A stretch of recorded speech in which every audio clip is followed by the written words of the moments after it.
Fourth year has been crazy. It all began with me becoming the CR of the class, which came with a lot of responsibilities. And then I was a part of the college magazine committee, and our batch organized the first ever fest after COVID, and it was crazy. While at the same time, we were still managing to attend clinicals and endless hectic hours of studying all the fat textbooks that we're supposed to study during fourth year MBBS.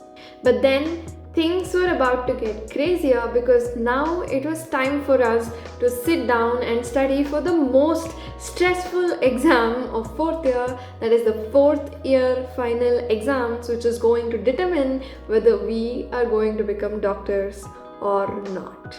If you're new here, hi, this is Supreeta. I'm a medical student in BGS Medical College, Bangalore, India, and this is my study vlog about how I studied for 150 hours for my fourth year final exams. My day would usually begin at around 7 a.m. I would begin by going out and take a short walk to freshen up for a short while.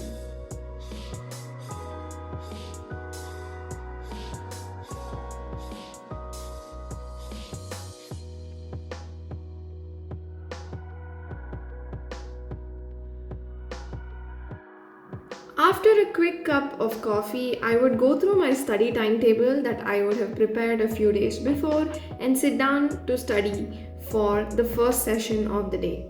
That would usually begin at around 7:30 a.m. and continue until 9 a.m. This was the time when I was still getting warmed up, so usually I would just start by revising stuff that I had done on the previous day and things like that.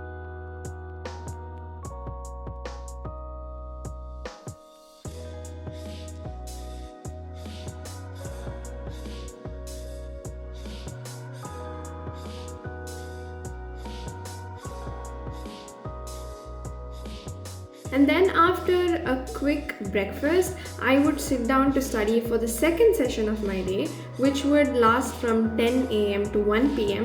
And this was the most productive time of my day because this is when I was the most receptive. So I would usually try to learn new topics or go through new chapters that I haven't done before during this period.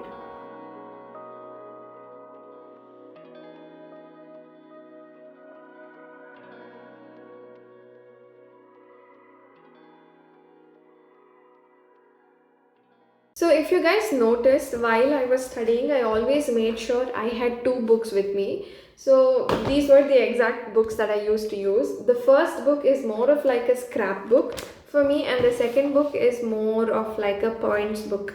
So the reason I use two books is because this scrapbook is where I just scribble random stuff that I remember. So let's say I used to read some topic, I would close the textbook, I would take this book and I would start scribbling stuff, right? The reason I used to do this is because I wanted to improve my active recall. What happens when you're just reading the textbook is just you're passively putting everything into your head, and we don't know if you're going to recall it or not on the day of the exam, right? So I would always close the textbook and I would try to recall and scribble whatever I had studied. So yeah, see, I have read about squamous cell carcinoma, so I would just randomly scribble whatever came to my mind. So like what is the etiology and what is the most common site and stuff like that. So I would just scribble it. This would take like 5 minutes for me to do, and then whatever I had forgotten, I would just go through it. So this was a way of revision for me to do. And this was the second book that I always used to have with me. This is like the points book. I wouldn't call it the notes book because I'm not a huge fan of making notes. I'm not good at making them either. But I would definitely have certain points that I wouldn't want to forget, but I'm pretty sure I will forget, For example, renal cell carcinoma. I don't know how many ever times I study renal cell carcinoma. It just never sits in my brain. I don't know why at all. So what I used to do is that when I found topics like this, I would make points in this book. So the thing about this book is it has divisions like this. I think you find a book like this in Classmate also now. This is some solo book. The cool thing is it has divisions. So for like each subject I had a division. This was for surgery. And the points that I made were like extremely very, very, high yield points. I wouldn't write everything. I would just write things that I was gonna forget and things that I felt like very high yield and you had to know this at least in this particular topic. So if you look at diverticular disease of colon, this is like 2 pages or probably 1.5 pages in the textbook. But this is all I wrote down because this is all I needed to remember for like high yield stuff, right? So if I knew this much, I had the confidence that I could elaborate on it more. After this, I would take a slightly longer break because this is the time that I was having my lunch, and then I would take a small nap because I usually cannot go without naps. I become very, very drowsy if I sit down to study during this time, and I will not be able to concentrate. So instead of just resisting, I just used to take a nap. I would usually begin studying again at around 3:30 or 4 and continue up until 8 or 9 probably, with short 10 to 15 minute breaks in between based on how exhausted or how energetic I was on the given day. So motivating myself to study for such long hours was definitely a difficult job, especially during the initial period, when we had just gotten holidays and we had to start studying for the exam. So during that time, and actually throughout the entire period I was preparing for my final exams, I used this cute app called Forest app. This is not a sponsored video. I just used it so much that I'm so excited to talk about it. It basically is an app where you plant a tree every time you sit down to read, like a virtual tree, of course, and then for the amount of time you're studying, your tree is gonna grow. But if you stop in between, your tree is gonna die. So you wouldn't want to kill your tree, right? So you would sit down and study. That was some sort of like weird motivation that I used during the exam.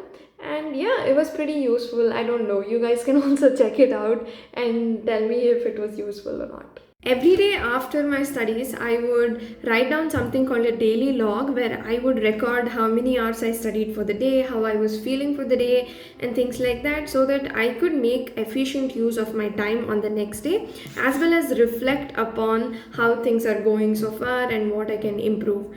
Because there were so many days when I would just simply get burnt out and I could not go beyond 4 hours of studying at all, and I would let myself do that because it is very, very difficult to constantly keep studying for 8 to 10 hours a day for such a long time. Like especially if you're studying for a final exam like this, then you would probably have to study 8 to 10 hours a day for like 2 months straight, which is going to be very, very difficult to sustain. So I was okay with giving myself slack days. I was okay to have days where I was studying only probably for 2 or 3 hours a day.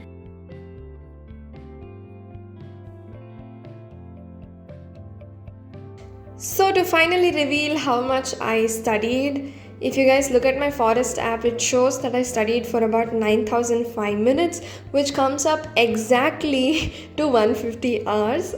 One thing that I want to make sure you guys understand is that I'm not trying to promote any sort of toxic study culture by telling you guys to study for such long hours every single day, because I know how stressful and how hard it was. I was studying almost 7, 8, 9, 10 hours a day and it was crazy. I was not able to maintain any routine. I was not able to work out. All I did every single day for the past 2 months was eat, read, sleep, eat, read, sleep, and repeat, and it was very, very stressful. I did it only because it was my 4th year final exams and I wanted to give my best.